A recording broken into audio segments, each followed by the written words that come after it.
chorus member with the New York Met, soloist with the regional symphony, chorus member with the regional symphony, soloist in a church choir, sings, you are very non-musical group, sings in the church choir, sings in the shower and enjoys it. Can't find the bucket. Okay, I am a teacher in a classroom. Yeah, there's one seat right here if somebody wants it. I am a teacher in a classroom. Let's back up. I'm a state. There are huge punishments if the children never 100% proficiency. But I can define proficient wherever I want. Where am I going to define proficient in vocal performance? Where did you all sit down? In the shower. I am a teacher in a classroom. I am evaluated based on how many children meet that standard. I get no reward whatsoever for any child taking one step beyond that standard. Where am I going to spend all my time? At Mr. and Mrs. Can't Carry a Tune in a Bucket over there. But what about Mr. Can't Find the Bucket? Well, I'm going to ignore him because I know I can't get to 100%. So I cut my losses and ignore the very bottom. And I spend all my time with the people right above the shower and right below the shower. What about the child for whom the standard should have been Pavarotti? Well, see, when that child walked in the door, they could already sing in the shower and enjoy it. So they're going to pass the test. They will be proficient, and they will be called a success. Did education succeed for that child? No. That child will be ignored. And in fact, that's what the research says. There's a ceiling on what is taught. Did anybody know that? Like, was this a total surprise? Remember I told you I was an advisor to the Reagan administration? So President Reagan actually commissioned a study on the state of education in America and on what we should do. And the result of the study was a document called A Nation at Risk. You probably heard of it. It's a pretty famous document. It was published in 1983. And at that point, this whole minimum competency movement was just getting started. And A Nation at Risk said, this is a mistake because the minimum will become the maximum. And education for everyone will go down. Well, is that what happened in Pennsylvania? Remember, No Child Left Behind was passed in 2001, and it was going to make everyone proficient and raise the standards. So Pennsylvania, this is right off of our state's website. These are the 2011 numbers because this is the last year that our state published numbers on their website. In grade 4, 85% of our kids tested proficient when they took the grade 4 PSSA in math. In 2011, our fourth graders also took the National Assessment for Educational Progress, which is a federally funded, congressionally mandated test. It was validated in 1992, so the norms for scoring haven't changed since 1992. And when those same children took the National Assessment, same fourth graders, fourth grade math, same year, 48% of them passed. Well, that's half, just about. And if you look at the chart, here's where goals 2000 hit, 2000 and 2001. The numbers really haven't moved. So for all of the emphasis on standards-based, achievement in the national assessment, which they haven't changed their standards. They haven't moved the bar. They haven't redefined passing. The numbers didn't move. But when you compare them to Pennsylvania, Pennsylvania said 85% were proficient, and parents got a little paper saying Johnny was proficient. But when those same children took a math test on what was supposed to be the same material, less than half of them passed. In 8th grade, same thing. Pennsylvania said 77% were proficient. But when those same 8th graders took the national assessment, only 38% were proficient. Are you seeing the numbers are going down? 48% of 4th graders, but only 38% of 8th graders. So we're bottoming out. In reading, 4th grade reading, 73% on the state test. When those same children took the national test, 41%. And in grade 8, 81%, and on the national test, 38%. So the gap is growing. Was Pennsylvania alone? No.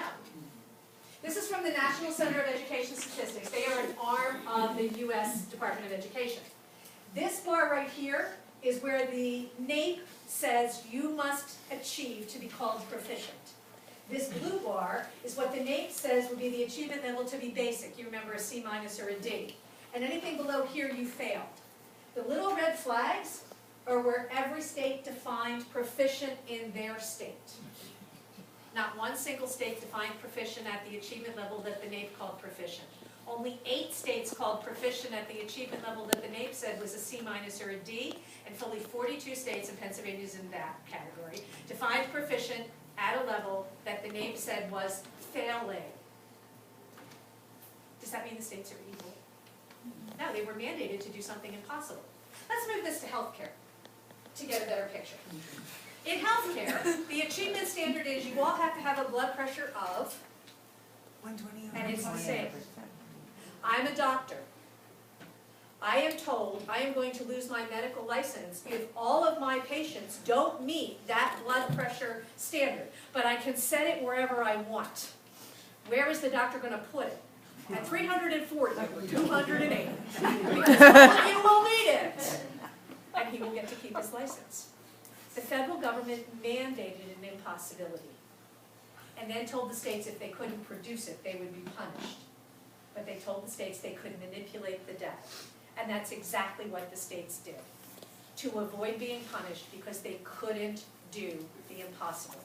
It is impossible to say that every child in the state will be proficient in anything on any given day.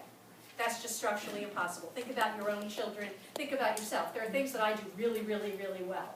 But when I was in high school, I had an art teacher who told me that my art was non-impressionistic, which was a very polite way of saying it didn't look like anything. And she gave me a 70 because I turned in every assignment, so she didn't fail me. I have no talent in art. If I had to be proficient in art, I would still be in high school because I can't do it.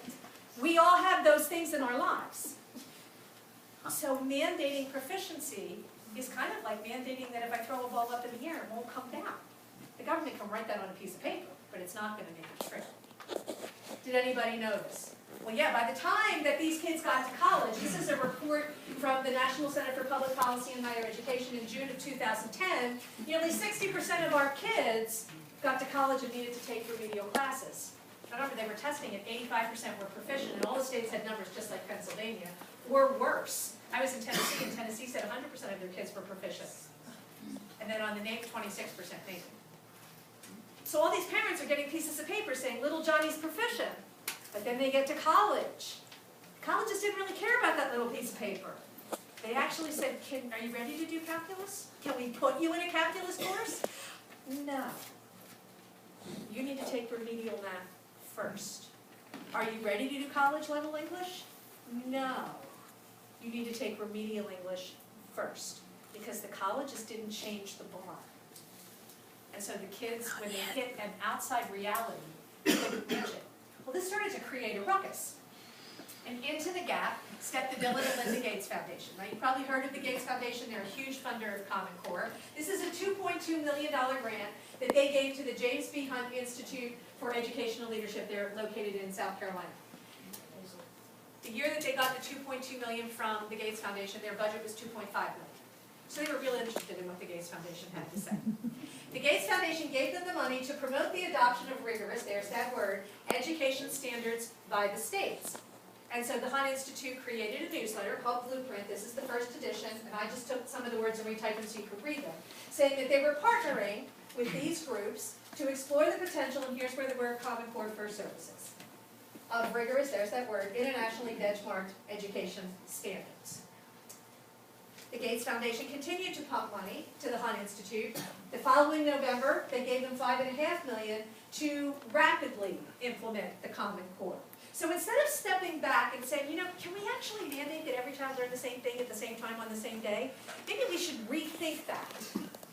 Instead, the goal was we centralize control of the standards, and now we push it to move as quickly as we possibly can, which is why you didn't hear about it until it was a done deal. Because from the very beginning, this was on a steamroll. The Hunt Institute continued to publish this newsletter. This is the second edition. And they said a growing number of organizations have expressed support for these standards, and we're going to respond to their expression of support.